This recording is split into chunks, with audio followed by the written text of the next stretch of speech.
Hello everyone, welcome to psycho IAS. तो ये इस लेक्चर सीरीज का थर्ड वीडियो है। ऑलरेडी हम बात करेंगे। ये जो वीडियो है ये आपके यूपीएससी, आपके बीपीएससी, आपके स्टेट पीसीएस में और जहाँ जहाँ भी आपकी ज़रूरत होगी एक टॉपिक की जिसका नाम है अधिगम, यानी कि लर्निंग। तो लर्निंग से संबंधित आपके जितने भी डाउट्स एंड ऑल चीज़ें जो हम हैं देखने वाले हैं UPSC, BPSC and other state PCS के लिए। सबसे पहले बात करेंगे हम किसकी? हम बात करेंगे सबसे पहले कंडीशनिंग की। तो ये जो कंडीशनिंग है इसे हम कहते हैं अनुबंधन, जो आपके लिए एक बहुत ही इंपॉर्टेंट टॉपिक और इंपॉर्टेंट कंसेप्ट है, जिससे आपको पीवाईक्यूज में हर बार आपको ये सवाल देखने मिला है। खास करके बीपीएससी की बात करें तो आपको ये सवाल देखने मिलता ही मिलता है। इसी के साथ साथ यूपीएससी में कुछ सवाल हैं, जैसे आपको एक्सटिंक्शन के बारे में, विलोप के बारे में, विलोपन के बारे में, ठीक है, और आपकी डिस्क्रिमिनेशन लर्निंग के बारे में ऑलरेडी पूछा जा चुका है। ओके, ठीक है। तो कहानी की स्टार्ट करते हैं। कहानी की स्टार्ट कहाँ से होती है आपके? हम पढ़ेंगे अभी किसके बारे में? हम पढ़ेंगे अभी बिहेवियरिज्म के बारे में, यानी कि हम पढ़ेंगे व्यवहारवाद के बारे में। व्यवहारवाद की शुरुआत कैसे होती है, इसके जनक कौन है आपको ऑलरेडी मालूम है, मिस्टर जॉन बी वॉटसन। ठीक है, मिस्टर जॉन बी वॉटसन ने इसकी शुरुआत की ऑफिशियली आपके व्यवहारवाद की। ठीक है, और इसके पहले 1904 में नोबेल प्राइज मिलता है एक व्यक्ति को, जिनका नाम क्या था? इसका नाम था 1904 में IV पावलोव। ठीक है, इवान पावलोव ने क्या किया था? उन्होंने किया था कंडीशनिंग, और उस कंडीशनिंग का नाम क्या है? उस कंडीशनिंग का नाम है आपकी क्लासिकल कंडीशनिंग।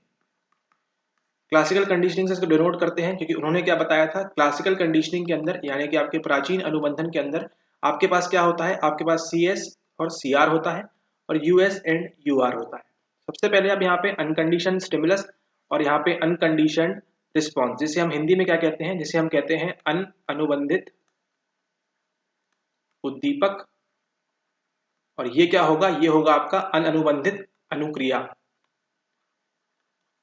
और ये क्या है? ये है आपका कंडीशन स्टिमुलस और ये है आपका कंडीशन रिस्पॉन्स। ठीक है, तो ये एक्सपेरिमेंट किया था उन्होंने किसके ऊपर? उन्होंने किया था श्वानों के ऊपर, है ना। वो पहले तो बल्कि इंटरेस्टेड थे किसके बारे में देखने में? वो इंटरेस्टेड थे डाइजेस्टिव सिस्टम के बारे में देखने के। ठीक है, लेकिन बाद में उनको समझ में आया कि नहीं, साइकोलॉजी जो है वो सब चीजें हैं। मतलब साइकोलॉजी से उनका तात्पर्य किससे था? उनका तात्पर्य था व्यवहार से। ठीक है, तो जितने भी व्यवहारवादी हैं, ये यूपीएससी में काम आएगा कि जितने भी व्यवहारवादी हैं उनका क्या मेन मोटो था कि मनुष्य जो भी करता है सब कुछ किस पे निर्भर है? वो सभी चीजें किस पे निर्भर है? आपके बिहेवियर पे निर्भर है, व्यवहार पे निर्भर है। उनको आपके मेंटल प्रोसेस से, आपकी मानसिक प्रक्रियाओं से कुछ भी मतलब नहीं था। ठीक है, इस बात का आप ध्यान रखें। फिर बिहेवियरिज्म में एक और बात करते हैं। अगली बात आएगी आपकी मिस्टर स्किनर की। ठीक है, ये नाम भी आपको लिखना है परीक्षा में। स्किनर की आपके पूछी जाती है ऑपरेंट कंडीशनिंग। ये लेक्चर खत्म होते होते आपको ऐसे सवाल और उनके जवाब आपको हाथों हाथ मिल जाएंगे। ठीक है, और कुछ डाउट लगता है तो आप व्हाट्सएप पे पूछ सकते हैं। ओके, बात करेंगे यहाँ पे मिस्टर स्किनर की। स्किनर जो थे, इनका पूरा नाम है BF स्किनर। इनका फेमस क्या है? Skinner box.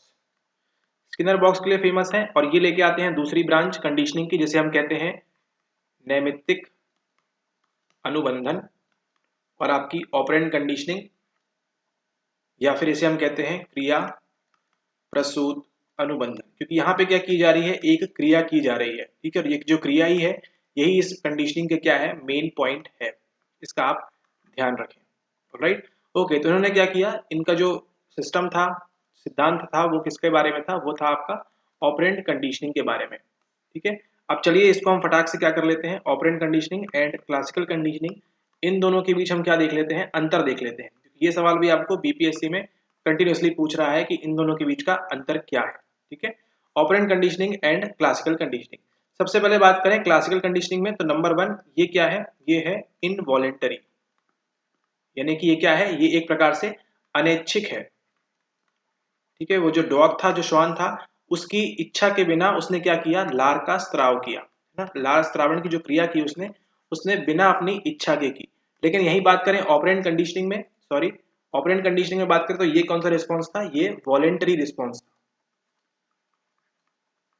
एक प्रकार की ऐच्छिक क्रिया थी। ठीक है, जो चूहा था उसने क्या किया? अब उसकी इच्छा थी, मतलब वो जो ऑर्गेनिज्म था उसकी इच्छा के अकॉर्डिंग काम होगा किसके अंदर, ऑपरेंट कंडीशनिंग के अंदर।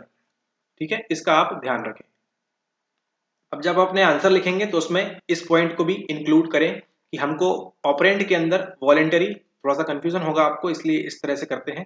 ये है आपकी ऑपरेंट कंडीशनिंग, सॉरी ये है आपकी क्लासिकल कंडीशनिंग और ये है आपकी ऑपरेंट कंडीशनिंग। ठीक है, इस प्रकार से आप भी स्वयं के नोट्स बना सकते हैं और लिखने में आपको फायदा होगा, सुविधा होगी। ठीक है, ओके।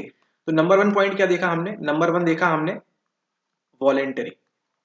ये क्लासिकल कंडीशनिंग में क्या होगा, सॉरी बेटा हो गया, क्लासिकल कंडीशनिंग में क्या होगा, यहाँ पे होगा आपका इनवॉलेंटरी। ठीक है, आपका रिस्पॉन्स कैसा होगा, इनवॉलेंटरी, और यहाँ पे कैसा रिस्पॉन्स होगा, यहाँ पे वॉलेंटरी। ठीक है, इसे हम कहेंगे अनैच्छिक, आप लिख लीजिएगा अनैच्छिक, और इसे हम क्या कहेंगे, इसे हम कहेंगे ऐच्छिक।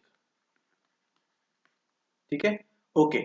उसके बाद बात करें नंबर 2 पे, थोड़ा छोटा कर लेते हैं इसको, नंबर 2 पे हम बात करें तो यहाँ पे क्या है आपकी, जो आपका सीआर नहीं, आपका जो सीआर और यूआर है,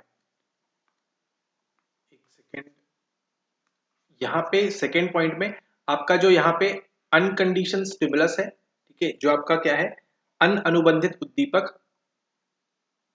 और आपका जो कंडीशनड स्टिमुलस है। ठीक है, आपका जो यूएस और सीएस है ये यहाँ पे क्या होता है, यहाँ पे परिभाषित होता है, पहले से बताया हुआ होता है कि यहाँ पे ये क्या होगा। जैसे अनकंडीशन स्टिमुलस क्या था, वहां पे था भोजन, है ना, और कंडीशन स्टिमुलस में क्या था, वो जो घंटी थी वो थी वहां पे। ठीक है, तो ये क्या था, ऑलरेडी डिसाइडेड था कि इस प्रकार से ये चीजें होंगी। लेकिन वहीं अगर हम बात करें हमारे किसके अंदर, बात करते हैं हम हमारे ऑपरेंट कंडीशनिंग के अंदर। ठीक है, ऑपरेंट कंडीशनिंग के अंदर अगर हम बात करें तो हमारे पास जो कंडीशन स्टिमुलस है ये क्या होता है, ये परिभाषित नहीं होता है। ठीक है, इसका हम क्या कर सकते हैं, केवल अनुमान लगा सकते हैं कि वो ऐसा ऐसा होगा। ठीक है, कंडीशन स्टिमुलस ये हो सकती है, सिर्फ अनुमान लगा सकते हैं। ठीक है, लेकिन इसको हम मेंशन नहीं कर सकते कि कंडीशन स्टिमुलस ऑपरेंट कंडीशनिंग के अंदर क्या होगा एग्जैक्टली। ठीक है, लेकिन यहाँ पे क्या होता है, हमको मालूम होता है कि जो बेल है हमारी, उसकी वजह से ही हमको क्या मिलेगा, रिस्पॉन्स मिलेगा। ठीक है, लेकिन इसके अंदर ऐसा क्यों होता है वो अभी आगे हम पढ़ने वाले हैं। ठीक है, आपको सारी चीजें क्लियर हो जाएंगी अभी। ठीक है, ओके। बात करेंगे अब थर्ड की। थर्ड में हम देखेंगे यहाँ पे क्लासिकल कंडीशनिंग के अंदर जो अनकंडीशनल स्टिमुलस है ये किसके हाथ में होता है, ये जो एक्सपेरिमेंट कर रहा है ये उसके हाथ में होता है। ठीक है, क्लासिकल कंडीशनिंग में आपका जो अनकंडीशनल स्टिमुलस है ये क्या होता है, ये हमेशा भोजन होता है। ये किसके हाथ में होता है, जो एक्सपेरिमेंट करता है, जो प्रयोग कर रहा है उसके हाथ में होता है। लेकिन वही अगर हम बात करें ऑपरेंट कंडीशनिंग के अंदर तो ये किसके हाथ में होता है, उस प्राणी के हाथ में होता है, उस ऑर्गेनिज्म के हाथ में होता है कि उसको क्या मिलेगा, उसको जो रीइंफोर्समेंट है, जो प्रबलक है वो उसको मिलेगा या नहीं मिलेगा, ये उस प्राणी के हाथ में होता है। अगर वो चूहा उस लीवर को नहीं दबाएगा, ठीक है, ये क्या कर रहा है, वो कार्य कर रहा है ना, क्रिया कर रहा है। अगर उस लीवर को नहीं दबाएगा तो उसको जो रीइंफोर्समेंट बाहर रखा हुआ है, भोजन जो प्रबलन रखा हुआ है वो उसको नहीं मिल पाएगा। ठीक है, तो ये किसके हाथ में होता है, प्राणी के हाथ में होता है। लेकिन यहाँ पे हम अनकंडीशनल स्टिमुलस तो है कि जैसे ही घंटी बजाएंगे लार का स्त्राव होगा, ठीक है, वो सब चीजें होंगी। तो जो अनकंडीशनल स्टिमुलस है किसके हाथों में होता है, वो होता है वहां पे प्रयोगकर्ता के हाथों में। ठीक है, तो ये था इसका थर्ड पॉइंट कि अनकंडीशनल स्टिमुलस जो है यहाँ पे प्राणी के हाथों में होता है, और यहाँ पे मतलब ऑर्गेनिज्म के हाथ में होता है, और यहाँ पे प्रयोगकर्ता के हाथ में होता है। ठीक है, तो इसी के अंदर चौथा पॉइंट में ले सकते हैं कि क्लासिकल कंडीशनिंग के अंदर आपका जो अनकंडीशनल स्टिमुलस है ना, इसको लेने के लिए प्राणी किस प्रकार से है, एक प्रकार से निष्क्रिय है ना, निष्क्रिय है, वो एक्शन कुछ भी नहीं करेगा। जो सारी चीजें होंगी कैसी होंगी, वो अनैच्छिक होंगी। बेल बजने पे क्या होगा, उसका लार का स्त्राव होगा, लेकिन वो किस प्रकार से होगा, अनैच्छिक होगा। लेकिन यहाँ पे किसके पास होगा, यहाँ पे प्राणी को क्या होना पड़ेगा, पहले सक्रिय होना पड़ेगा। जब तक वो सक्रिय नहीं होगा तो बाहर जो प्रबलन बैठा हुआ है वो उसको आके यहाँ पे नहीं मिलेगा। ठीक है, जो भोजन रखा हुआ है वो इसको नहीं मिलेगा। ठीक है, तो ये थे उसके क्या मेन डिफरेंसेस। एक और बात यहाँ पे कि प्रबलन यहाँ पे क्या होता है, यहाँ पे आपका प्रबलन क्या है, प्रबलन है आपका यहाँ पे भोजन, यानी प्रबलन मतलब हम बात कर रहे हैं रीइंफोर्समेंट की। प्रबलन क्या है, यहाँ पे भोजन है। ठीक है, और वही भोजन को देखिए क्लासिकल कंडीशनिंग के अंदर क्या है, आपका यूएस बन के यहाँ पे बैठा हुआ है। ठीक है, तो क्लासिकल कंडीशनिंग के अंदर जो आपका अनकंडीशन स्टिमुलस है, क्लासिकल कंडीशनिंग के अंदर जो आपका अनकंडीशन स्टिमुलस है वही यहाँ पे क्या होता है, वही यहाँ पे आपका रीइंफोर्सर होता है। इस बात को आप ध्यान रखेंगे। ठीक है, तो ये थे आपके प्रमुख डिफरेंसेस किस किस के बीच में, आपके क्लासिकल कंडीशनिंग में एंड ऑपरेंट कंडीशनिंग में। इसके बाद हम आगे चलते हैं, हम पढ़ते हैं किसके बारे में, हम पढ़ेंगे कुछ प्रक्रियाओं के बारे में, इसके दौरान क्या क्या होती हैं वो हम देखेंगे। अभी हमने देखी पहले नंबर पे क्या था, पहले नंबर पे हमने देखा रीइंफोर्समेंट। ठीक है, इसमें क्या होगा, प्रबलन मिलेगा किसको, वो जो प्राणी है उसको हमको क्या करना पड़ेगा, प्रबलित करना पड़ेगा। फिर हम देखेंगे यहाँ पे सेकंड नंबर पे विलोप के बारे में पढ़ेंगे, यानी कि लर्निंग में क्या होता है, एक्सटिंक्शन। ठीक है, ये सब किसके बारे में पढ़ रहे हैं हम, टॉपिक है हमारा लर्निंग, है ना। तो लर्निंग में एक्सटिंक्शन कब होगा वो हम देखेंगे।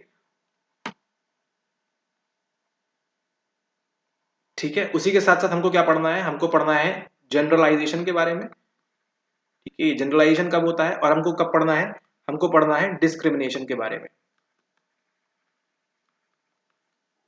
ठीक है, ये हो गया आपका विभेदन, और ये क्या हो गया, ये हो गया आपका सामान्यीकरण। ठीक है, विभेदन और सामान्यीकरण ये हो गया।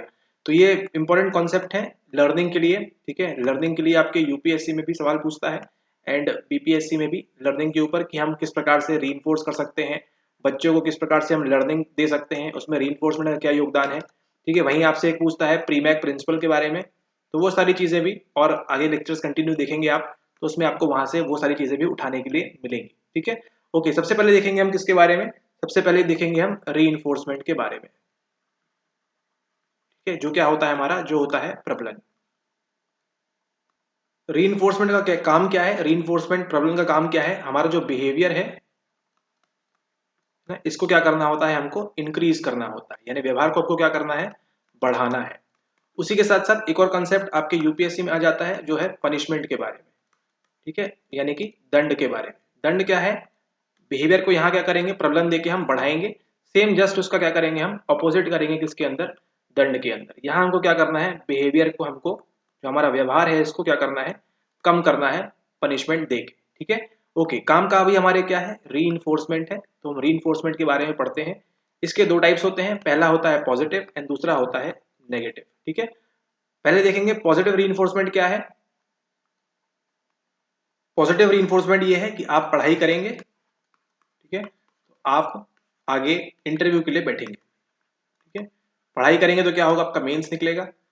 ठीक है, मेंस निकलेगा, आप क्या होगा, इंटरव्यू के लिए बैठेंगे। तो जो इंटरव्यू में बैठना है या फिर जो एग्जाम क्रैक करना है, वो क्या है, वो है आपके लिए मेन प्रॉब्लम की तरह कार्य कर रहा है ना, पॉजिटिव।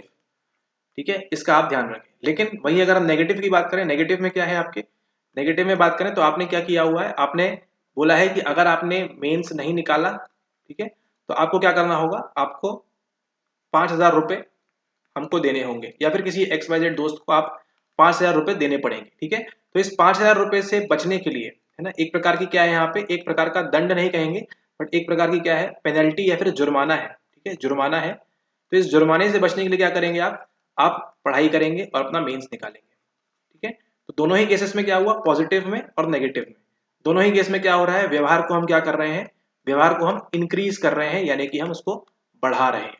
ठीक है, इस बात का आप ध्यान रखें।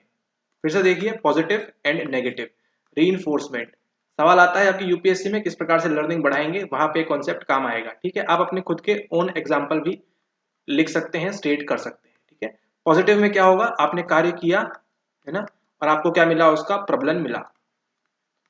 ठीक है, यहाँ पे क्या होगा, नेगेटिव रीइंफोर्समेंट के अंदर आप कार्य कर रहे हैं, लेकिन क्यों, जो जुर्माना है उससे बचने के लिए। ठीक है, और यहाँ पे क्या मिलेगा, यहाँ पे आपका जुर्माना। उस जुर्माने से बचने के लिए क्या करेंगे आप, इन दोनों ही केसेस में क्या होगा, आपके व्यवहार में परिवर्तन होगा। किस प्रकार से परिवर्तन होगा, आप अपनी जो स्टडी है, जो पढ़ाई है, उसको अच्छे से करेंगे। ठीक है, ओके, इसका एक और एग्जांपल देखते हैं। आप कार्य करते हैं, वर्क करते हैं, आप 30 दिन काम किया आपने, तो आपको क्या मिलती है, पेमेंट मिलती है। ये क्या होगा, ये पॉजिटिव होगा या नेगेटिव होगा, ये है आपका पॉजिटिव रीइंफोर्समेंट। ठीक है, आपने कार्य किया, उसके बाद क्या मिला आपको, प्रबलन मिला 1 तारीख को, कैसे, 50,000 रुपए आपके खाते में आ गए आपकी पेमेंट के रूप में। वहीं अगर हम बात करें नेगेटिव रीइंफोर्समेंट, क्या है, नेगेटिव रीइंफोर्समेंट कौन करता है, भारत सरकार।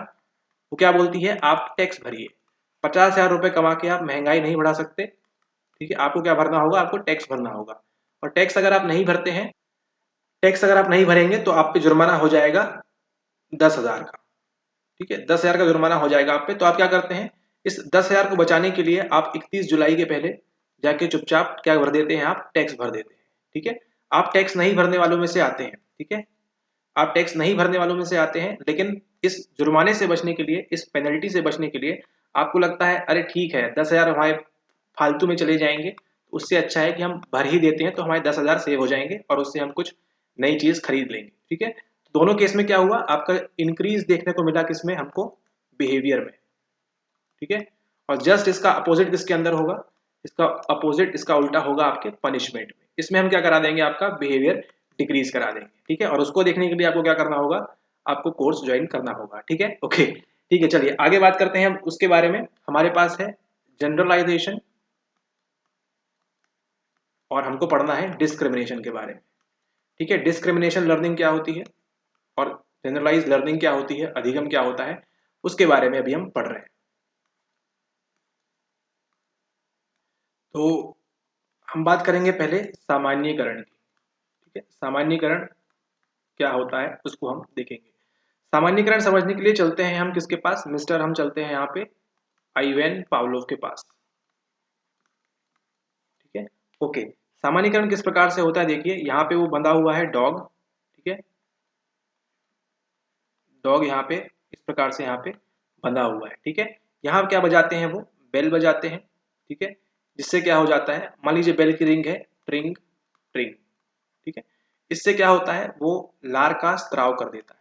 ठीक है, इस बेल बजाने से, है ना, इस बेल बजाने से जो हमारी क्या है, कंडीशनड स्टिमुलस है, अनुबंधित उद्दीपक है, उससे हमको क्या मिलता है, इस डॉग के द्वारा हमको कंडीशन रिस्पॉन्स मिलता है। ठीक है, यानी बेल बजाने से हमको क्या मिलेगा, कंडीशन रिस्पॉन्स मिलेगा। लेकिन मान लीजिए आपका क्या रखा है, पावलोव जी ने यहाँ पे फोन रखा और फोन में भी उन्होंने क्या बजाया, ट्रिंग ट्रिंग बजाया। ठीक है, ओके, फिर क्या हुआ, उस लेबोरेटरी में बाहर एक घंटी लगी हुई थी, डोर बेल, उसकी साउंड भी कैसा था, उसका साउंड भी था उसका ट्रिंग ट्रिंग। ठीक है, ट्रिंग ट्रिंग साउंड तीनों कर रहा है, ये घंटी भी ट्रिंग ट्रिंग कर रही है, ये फोन भी ट्रिंग ट्रिंग कर रहा है और ये भी ट्रिंग ट्रिंग कर रहा है। तो मान लीजिए यदि किसी अवस्था में प्रैक्टिस कर करके ये जो डॉग है, अगर ये किस अवस्था में आ गए, सामान्यीकरण की अवस्था में आ गए, तो वो जो लार का स्त्राव है वो कब करेंगे, इस फोन की घंटी पे भी करेंगे और ये जो डोरबेल बजेगी, तो दोनों केस में क्या करेंगे, ये लार का स्त्राव भी करेंगे। मतलब जो कंडीशन स्टिमुलस है हमारा क्या, बेल, इस पे तो वो क्या करेंगे, लार का स्त्राव करेंगे, लेकिन ये क्या है, हमारा स्टिमुलस है। ठीक है, अनकंडीशन स्टिमुलस यानी अनुबंधित उद्दीपक। ठीक है, उद्दीपक है ये, तो ये इस उद्दीपक से क्या करेंगे, ये लार का स्त्राव करेंगे। लेकिन हमको अगर कंडीशन रिस्पॉन्स मिल जाता है किससे, किसी नए उद्दीपक से। ठीक है, किसी नए उद्दीपक से हमको क्या मिल जाता है, कंडीशन रिस्पॉन्स मिल जाता है, तो हम क्या कहेंगे, वहां पे क्या हो गया है, लर्निंग का क्या हो गया है, वहां पे सामान्यीकरण हो गया है। ठीक है, तो किसी भी नए उद्दीपक से, हमारे पास क्या था, पुराना वाला बेल था, लेकिन अब यहाँ क्या हो गया, न्यू स्टिमुलस, नवीन उद्दीपक से भी हमको क्या मिल रहा है, यहाँ पे लार का स्त्राव मिल रहा है, तो हम कहेंगे वहां पे अधिगम का क्या हो गया है, वहां पे सामान्यीकरण हो गया है। अब वो कुत्ता जो डॉग है किसी काम का नहीं रहा, वो तो हर चीज में ही क्या कर रहा है, लार का स्त्राव कर रहा है। और इससे क्या हो गया, इससे पावलोव जी को टेंशन हो गई कि अगर ऐसा हुआ तो हमारी थ्योरी वगैरह फेल हो सकती है। ठीक है, ओके, इसी के बाद उन्होंने बताया किसके बारे में, बताया उन्होंने डिस्क्रिमिनेशन के बारे में। अब क्या होगा, सामान्यीकरण में क्या कर रहा था वो, उद्दीपक 1, उद्दीपक 2 एंड उद्दीपक 3। यहाँ पे क्या था, बेल, यहाँ पे क्या था, फोन, और यहाँ पे क्या था, डोर बेल। ठीक है, बेल वो वाली, ऐसी वाली जो नोटिफिकेशन की बेल आपने लगा के रखी है, वो वाली बेल की बात यहाँ पे हो रही है। और ये वाली कौन सी बेल है, ये आपकी डोर बेल है। ठीक है, ओके, अब यहाँ क्या होगा डिस्क्रिमिनेशन में, यानी कि आपके विभेदन में, अब जो डॉग है वो क्या सीख जाएगा, विभेद करना सीख जाएगा। मतलब इसका साउंड में ही केवल हमको क्या मिलेगा, लार का स्त्राव मिलेगा, है ना, और इन सबको क्या करेगा वो डॉग, मना कर देगा कि ठीक है हम लार नहीं करेंगे। ठीक है, ऐसा उसको क्या करना पड़ेगा, उसको सिखाना पड़ेगा, लर्निंग करनी पड़ेगी। ठीक है, तो इसका अगर एग्जाम्पल समझे हम विभेदन का, कि हम डिस्क्रिमिनेट किस प्रकार से करते हैं, है ना।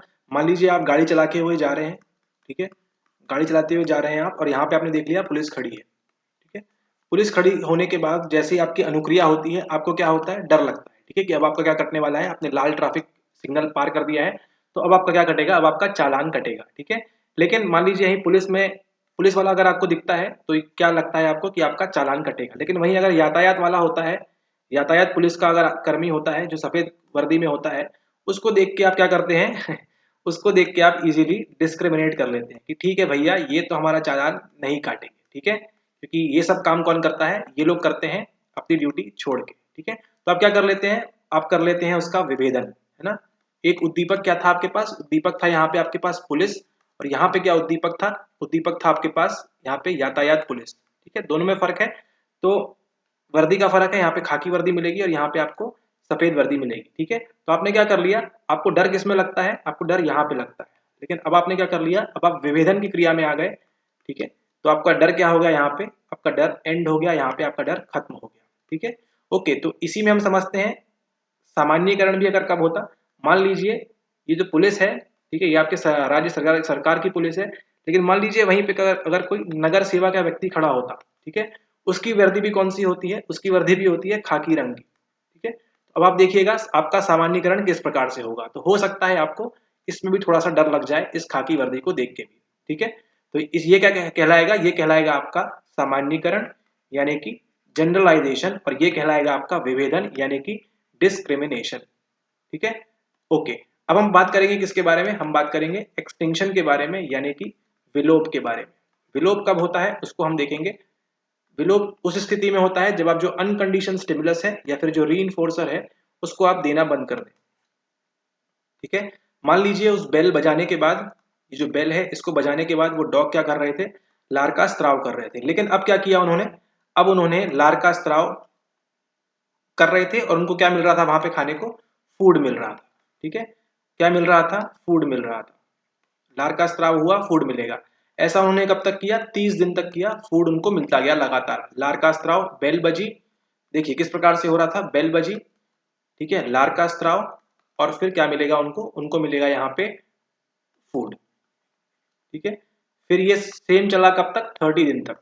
उसके बाद क्या हुआ, बेल बजी, लार का स्त्राव हुआ, लेकिन यहाँ पे कुछ नहीं मिला। ऐसा कंटिन्यू होता रहेगा, होता रहेगा, तो एक स्टेज आएगी, एक ऐसी अवस्था आएगी जब क्या कहेंगे हम, लर्निंग का क्या हो गया है, विलोप हो गया है, यानी कि एक्सटिंक्शन हो गया है, ठीक है। लर्निंग का क्या हो गया है, यहाँ पे विलोप हो गया है, एक्सटिंक्शन हो गया है, ठीक है। ओके, इसी प्रकार समझे एग्जाम्पल, स्टार्टिंग में जब जीपे आया था तो आया था तेज ऐप के नाम से, ठीक है, तेज ऐप के नाम से। तो स्टार्टिंग में क्या होता था, आपको रेफर करने पे क्या मिलते थे, आपको 51 रुपए मिलते थे, ठीक है। आपकी कंडीशनिंग इस प्रकार से हो गई थी कि जैसे ही आप रेफर करेंगे, है ना, आपको क्या मिलेगा, आपको 51 रुपए मिलेंगे, आपको मिलते गए मिलते गए मिलते गए, एक समय आया आपने रेफर करते रहे आप, लेकिन अब क्या हो रहा है, आपको जो 51 रुपए हैं वो नहीं मिल रहे हैं, ठीक है, अब वो आपको प्राप्त नहीं हो रहे हैं। तो आप आपके क्या कर दिया, क्या आप बताइए, आज आप गूगल पे किसी को रेफर करते हैं, शायद ही करते होंगे, ठीक है, नहीं करते हैं रेफर, क्यों, क्योंकि यहाँ पे क्या हो गया है, विलोप हम देख चुके हैं, है ना, लर्निंग का क्या हो चुका है, विलोप हो चुका है। ठीक इसी प्रकार से अगर हम बात करें चुनाव, खैर अलग मुद्दे पे जा रहे हैं, ठीक है। हमने क्या क्या देख लिया, हमने देख लिया जनरलाइजेशन की बात देख ली हमने, फिर हमने देखा सामान्यीकरण, मतलब यही देखा, फिर हमने देखा डिस्क्रिमिनेशन के बारे में, और फिर हमने देखा किसके बारे में, एक्सटिंक्शन के बारे में, ठीक है। ओके, इसी के बाद एक नवीन कॉन्सेप्ट निकल के आता है, कौन सा, स्वतः पुनः प्राप्ति, यानी कि ये क्या होता है, ये होता है आपका स्पॉन्टेनियस रिकवरी।